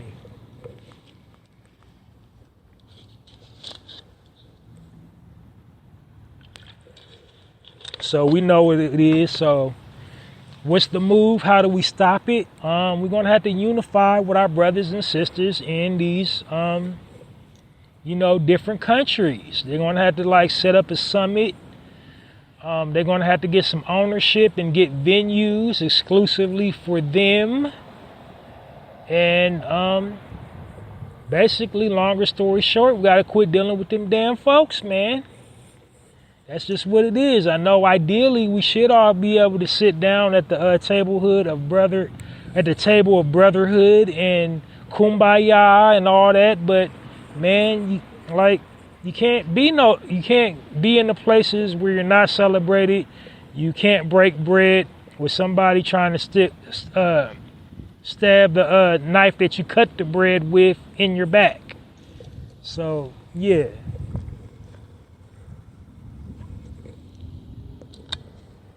Or the knife you would butter the bread.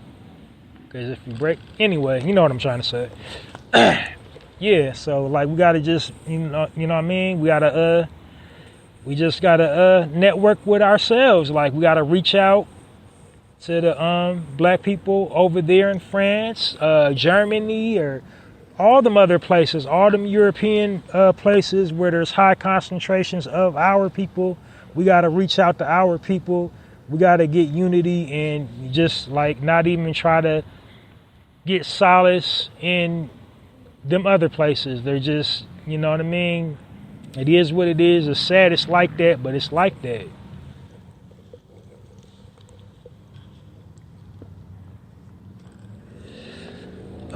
So next thing I want to talk about.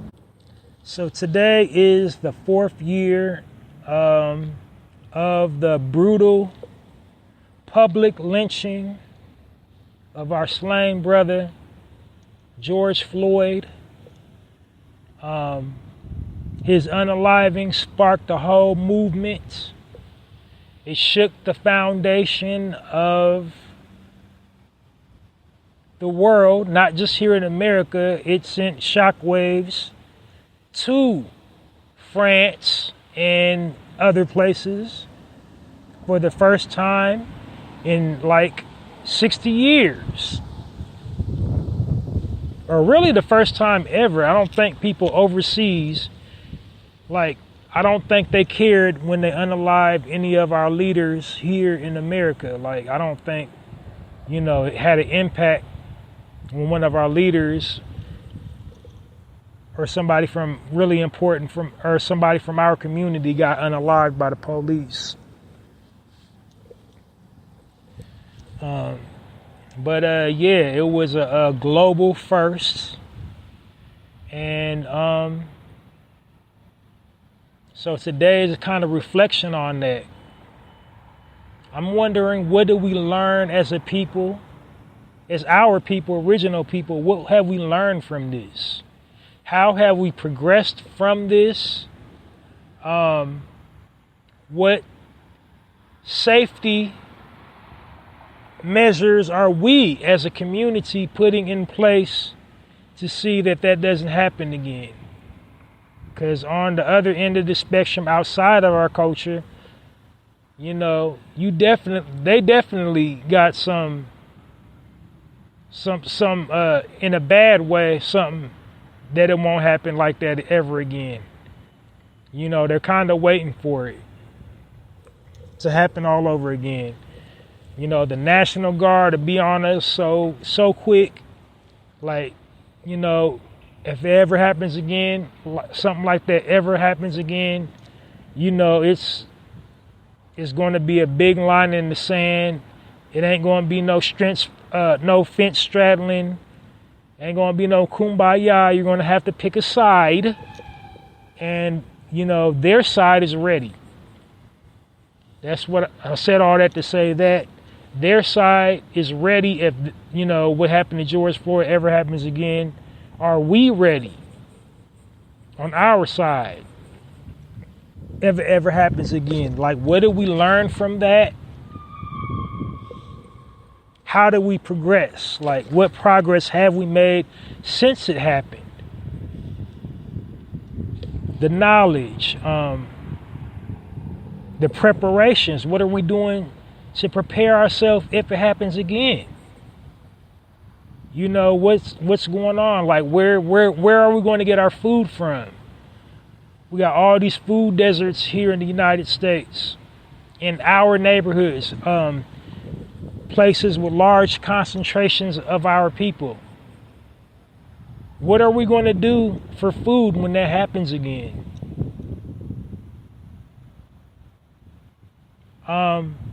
There's a large quantity of us with no homes. Housing. What are we going to do when that happens again? Education. You know, we going to school with them. So what are we going to do when that happens again? And I don't think anybody's asking that question. Like, what are we going to do if a situation like George Floyd, Ahmaud Arbery, Tiana Taylor ever happens again? What are we going to do to remedy that? Or to be prepared for? Like, how do we get in preparation for that?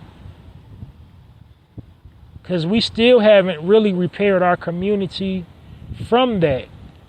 And it's a damn shame we got to get to that to get any type of retribution because of that.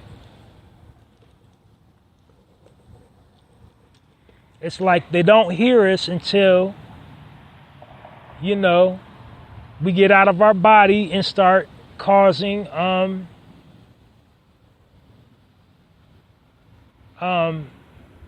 collateral damage. You know, they don't want to say let's chill out, let's peace, brother, peace. They don't want to do that until we start raising our voices. They don't want to do that until we just start, literally tearing down the infrastructure. They don't want to meet us on our terms until we literally start dismantling all these systems that they put in place. Till we physically start dismantling the system. They don't want to come to our terms of agreement. Because here we are, new election. Neither candidate has any legislation in place for our people. Nothing. Nothing tangible for our people from either candidate. Again. Now, the first time it happened, I think it was because we was in isolation. Every other week, it was a Karen before Ahmaud, before, George Floyd, it was a Karen. We were seeing Karens in the neighborhood. What are you doing here? We were seeing videos of that. It was the Karens, and then we started seeing videos of police brutality, like beating brothers up. You know what I mean? Before the George Floyd unaliving, we saw about 10 or 20 brothers get just beat up for no reason during that time frame.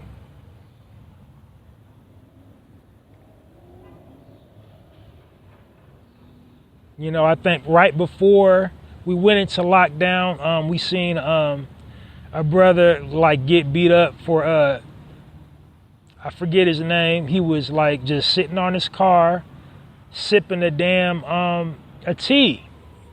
Had an Arizona tea, which he shouldn't have been drinking because them things was horrible for you. But he was just chilling, sipping Arizona tea, and they beat him up. And they beat up another brother, picked him up, just body slammed him to the ground. That went viral. He was just like, I didn't even do nothing to you guys. This is just like right before Ahmaud. And then it just happened in threes. It was Ahmaud. I think it was Ahmaud first, wasn't it? And then George Floyd. And then, Breonna Taylor. Like almost right back to back. And the sad thing was, if it wasn't for the uprising, if it wasn't for all the riots, we never would have got justice for Ahmaud Arbery. We never would have got justice for Breonna Taylor. Because the justice was given to us out of fear, not because it was just the right thing to do. They just didn't want any more collateral damage. So, question again, what are we going to do? What systems do we have in place to protect us, to help ourselves, defend ourselves, to take care of ourselves should a situation like that happen again? Like, what is our exit strategy?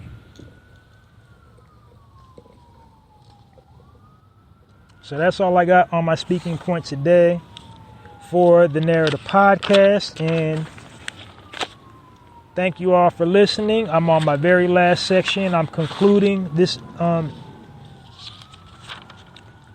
session of the Narrative Podcast with my final section.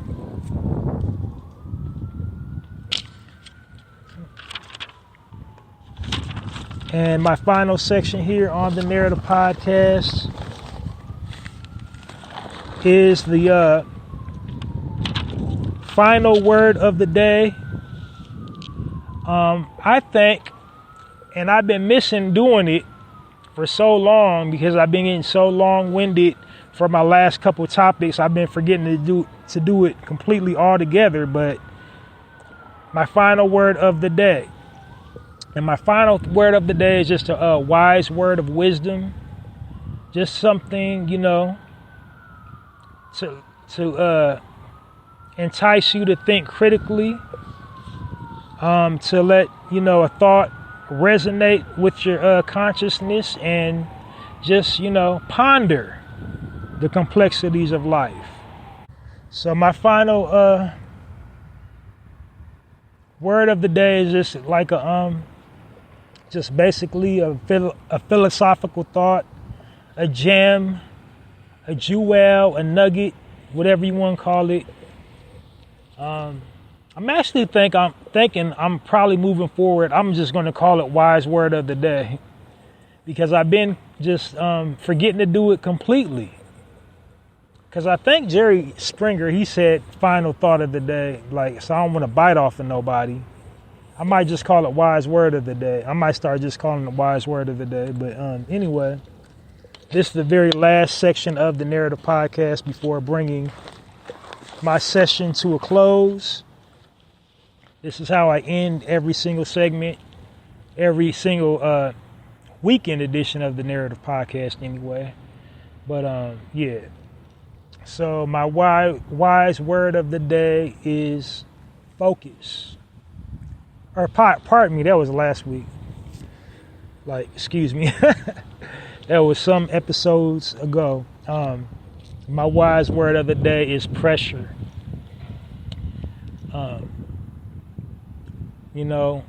It could be good or it can be bad.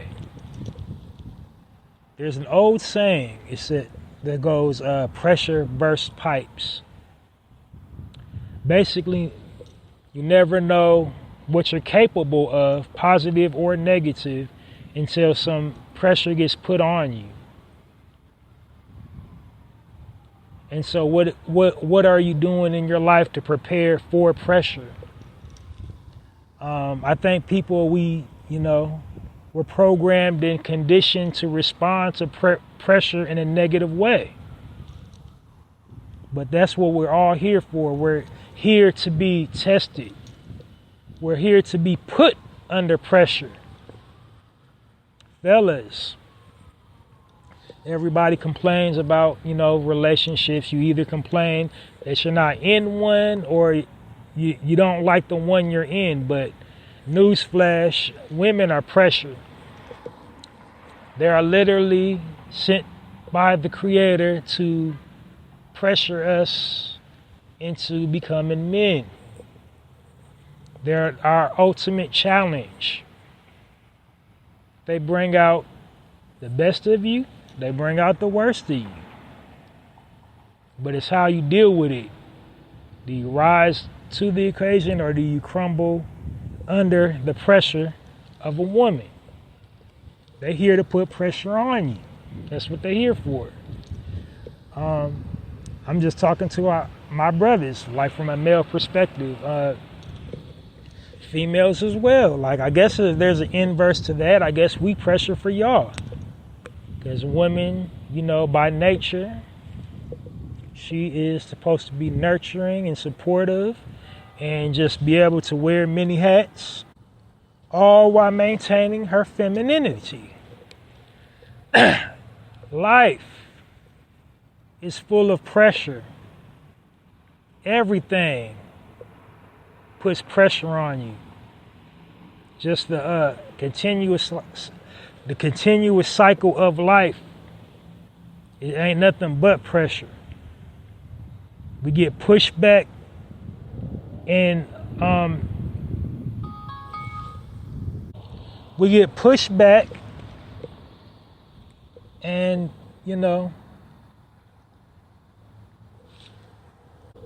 opposition from everything we face in life. There's always a form of opposition around every corner. No matter what level of life you ascend to, there's some opposition for you. Another saying is, there's a nut for every level, there's a new devil. So there's always opposition for you. There's always pressure to perform.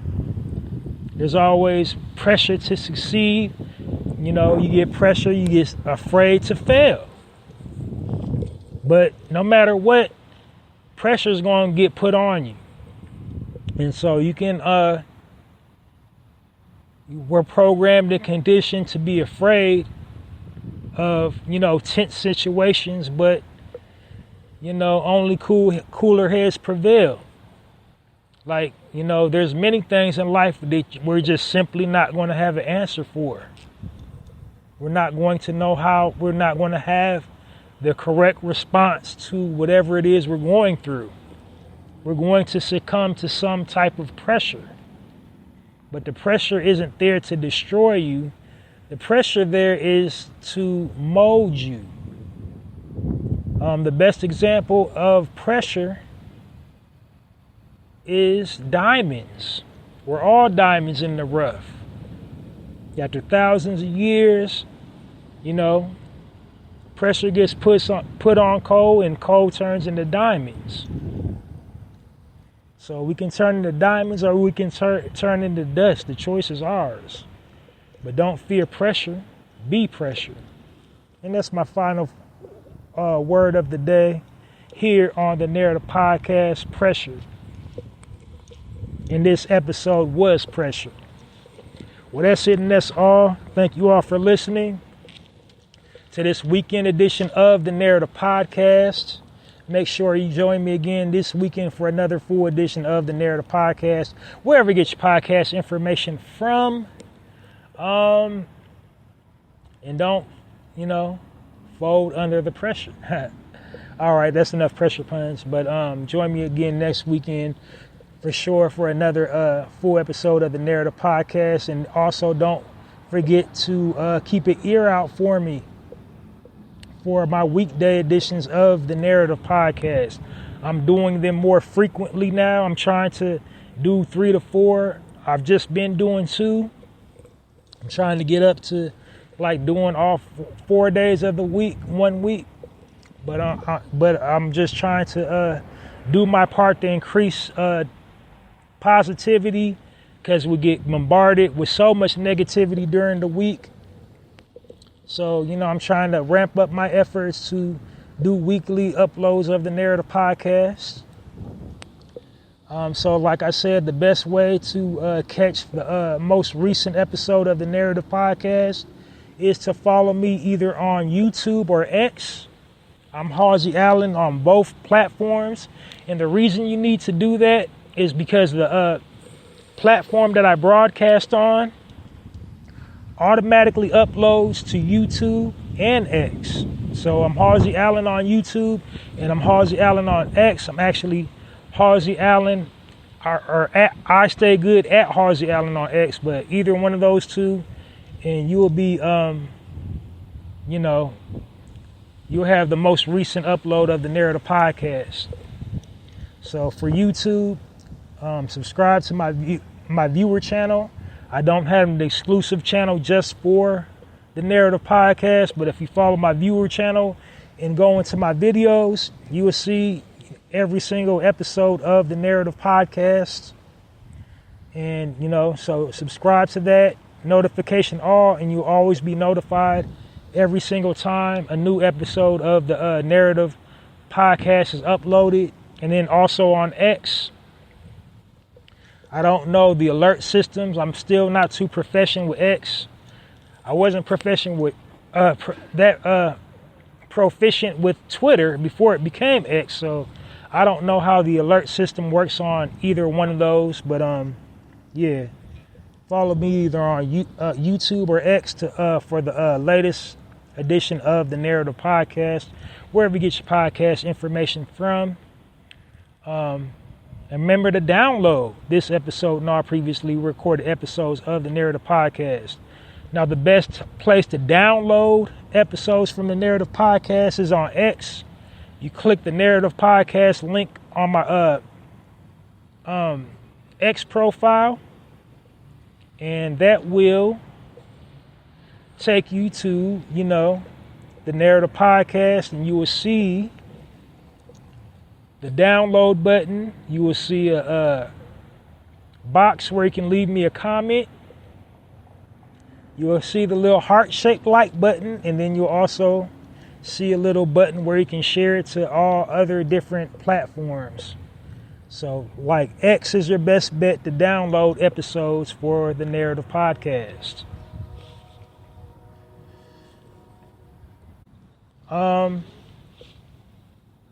So next order of business, I've written a book of poetry. It's titled The Black Card, and The Black Card is available on poetizer.com. Poetizer.com is a writer's community. It's specifically geared towards people that like to write poetry, but it's also open to other genres of writing, such as, composition, short stories, novels, even essays. But, they really try to, it's really a place for poets. And, that's a community, a writer's community. And the cool thing about poetizer.com, they have a feature that will allow people in that community to turn the work that they share on that community into an actual book. And that's what I've done. I've shared my work into a book. They have a feature that will allow you to turn your work into a book. And that's what I did. I turned my work into a book. And I titled it The Black Card. And The Black Card basically is a 30-page collection of poetry. And the unique thing about it is it's basically a reflective art piece. It's an all-encompassing look about us as a people. All the positive and negative things we experience as a people. So yeah, go check it out. Visit poetizer.com. Go to poetizer.com's virtual online bookstore and search my title, The Black Card, written by me, Halsey Allen. It'll make a good travel book, gift, coffee table read. Basically, The Black Card is a day in the life of Black people, a survival card, if you will. So go to poetizer.com and purchase your copy of my book of poetry, The Black Card, or get your black card revoked. Speaking of poetry, I have a personal poetry blog on blogger.com called hallziespoetrycorner. And the address to it is www.mrhallziesblogs.com. And the tagline for it is Poetry with a Passion, Poetry for All Occasions. What makes the poetry that I have posted on that blog so special is that, all the poems featured on Hallzies Poetry Corner are completely spontaneous. Like I wrote each and every one of them off the cuff. Even the most recent one I posted just yesterday. On Friday. Yeah, I posted it on Friday. But yeah, my most recent one was posted on Friday, I believe. Yeah. But it was off the cuff. Like I don't, premeditate on the subject matter. I don't premeditate on what I'm going to title each piece. Yeah, I just write it and post it. The only thing I kind of do is just like my my little identifiers, how I identify each post. I think they're called meta tags. That's the only thing I think about. Other than that, the actual work, the name, the title of the piece itself, I put zero thought into it. And the cool thing about it is they're so detailed and intricate, you would just think like I, wrote it down on a piece of paper and, edited it and all that. But no, it's just completely, off the cuff. My poetry writing style is comparable to a hip hop freestyle or some spoken word poetry, except I'm writing it. So, do yourself a favor if you like poetry. If you're looking to get into poetry, go to blogger.com and check out my personal poetry blog, Hallzies Poetry Corner, at www.mrhallziesblogs.com. And you can support that platform just simply by sharing either the link to Hallzies Poetry Corner. So the best way to support Hallzies Poetry Corner is just simply share the link or a poem featured on Hallzies Poetry Corner across all platforms. So of course you like visual ones like YouTube, TikTok, Rumble. You'd actually have to just shout out Hallzies Poetry Corner. Like if you got a camera in front of you, either like, hey, check out, poems on this poetry site called Hallzies Poetry Corner. Share the link, www.mrhallziesblogs.com, or the title of one of my poems featured on the blog that you read and you liked. Whatever you do, just share, content from Hallzies Poetry Corner on blogger.com at www.mrhallziesblogs.com. The tagline for it is Hallzies Poetry Corner, Poetry with a Passion, Poetry for All Occasions. When you read one of them, you will find out just why, because they're so diverse and appealing. The poetry on there is for everybody. It's not just for our people. You're guaranteed to find something that you can resonate. So go support it. Hallzies Poetry Corner on blogger.com at www.mrhallziesblogs.com. Share either the link to Hallzies Poetry Corner or poems featuring on Hallzies Poetry Corner across all platforms. And that's it, and that's all that'll do it for this episode of the Narrative Podcast. Join me this weekend, this upcoming weekend for another full episode of the Narrative Podcast. And tune in this week. so you don't miss weekday installments of the Narrative Podcast. And remember to download this episode and all previously recorded episodes of the Narrative Podcast. This episode of the Narrative Podcast is officially a wrap. Thanks, family. Thank you all for listening. Sending you love, light, and healing energy. Join me this weekend for a full edition of the Narrative Podcast. We up out of here. I'm Halsey Allen. I'm changing the narrative one episode at a time. I'm asking you to help me in my mission to change the narrative by becoming a narrator. And while I'm changing the narrative one episode at a time on my end as a narrator, you can help me change the narrative on your end one social media post at a time. Until next time, Halsey Allen in the Narrative Podcast, signing off. And it's like that.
You are now listening to the Narrative Podcast with Halsey Allen. The Narrative Podcast is changing the narrative one episode at a time.